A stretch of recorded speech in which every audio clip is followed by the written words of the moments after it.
사랑하는 세기력교회 성도 여러분, 안녕하세요. 교육 디렉터를 맡고 있는 송선재 목사입니다.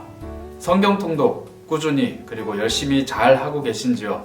오늘은 구약 성경의 소선지서 중에 하나인 오바댜서를 함께 살펴보고자 합니다.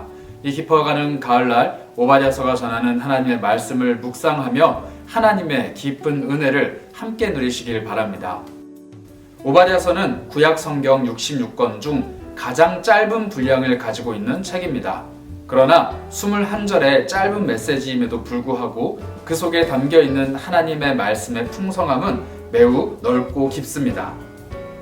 선지자 오바댜의 이름은 여호와의 종이라는 뜻을 가지고 있습니다. 그러나 오바댜서 안에서 이 저자가 누구인지, 그리고 어느 가족 출신인지, 어느 지역의 출신인지 그 배경이 전혀 밝혀지지 않았습니다. 성경에는 총 12명의 오바댜가 등장합니다. 그러나 전통적으로는 열왕기상 18장에 등장하는 아합 왕 시대를 살았던 경건한 종 오바댜가 이 성경을 기록한 것이라 여기고 있습니다. 그는 악한 왕 아합과 그의 부인인 이세벨이 여호와의 선지자들의 생명을 위협할 때 선지자 100명을 50명씩 나누어 굴 속에 숨기고 그들에게 먹을 것을 주며 위협을 무릅쓰고 힘껏 돌보았던 선한 사람입니다. 오바댜 선지자는 하나님의 백성들을 적대시하는 원수들, 특별히 에서의 후손인 이웃국가 에돔을 향한 심판의 메시지를 전하고 있습니다. 에돔은 사해 남쪽 건조한 지역인 아라바 계곡에 위치한 국가입니다. 그들은 서쪽으로 이동하여 지중해로 진출하기 위해서 끊임없이 이스라엘 민족을 공격하고 땅을 다투었습니다. 이 에돔 민족이 세운 도시들 중 가장 유명한 곳은 세계 7대 불가 사이로 손꼽히는 사막 도시 페트라입니다. 이 페트라는 우리가 잘 아는 단어 베드로, 즉 헬라어로 페트로스라는 단어에서 그 이름이 유래한 도시입니다.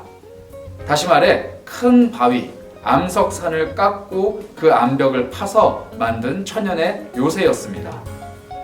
이렇듯 자연이 제공하는 천혜의 요새 속에서 늘 기회를 틈타며 이스라엘 백성들을 호시탐탐 노려보았던 대적국가 에돔. 그러나 이 에돔마저 오바댜의 예언대로 주전 553년에 멸망하고 맙니다. 하나님께서 오바댜 선지자를 통해 이웃국가 에돔, 그리고 오늘을 살아가는 우리에게 전하시고자 하는 메시지는 크게 세 가지로 구별할 수 있습니다. 첫 번째로 적국으로부터 고통받고 있는 유다를 반드시 지키시고 그들의 적을 물리치시겠다는 약속의 메시지입니다. 대적들의 위협이 아무리 거셀지라도 하나님께서는 이스라엘 백성들을 반드시 도우시고 그들을 구원해 내신다는 소망의 메시지인 것입니다. 다음으로 에돔과 다른 이웃 국가들이 이스라엘 백성들을 공격한 것에 대하여 반드시 벌하리라 라는 경고의 메시지입니다.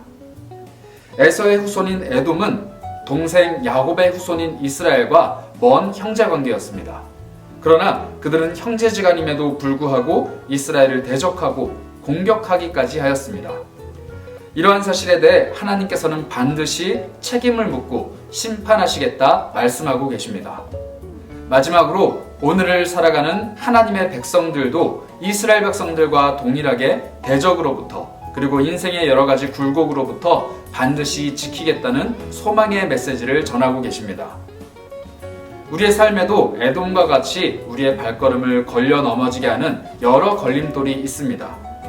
그러한 어려움들로부터 하나님께서는 반드시 자신의 백성을 지키시고 보호하십니다. 그 소망의 메시지, 바로 오바댜서를 통해 우리에게 전해주고 계신 것입니다. 오바댜서의 마지막 말씀은 이렇게 끝을 맺고 있습니다. 구원받은 자들이 시온산에 올라와서 에서의 산을 심판하니니 나라가 여호와께 속하리라.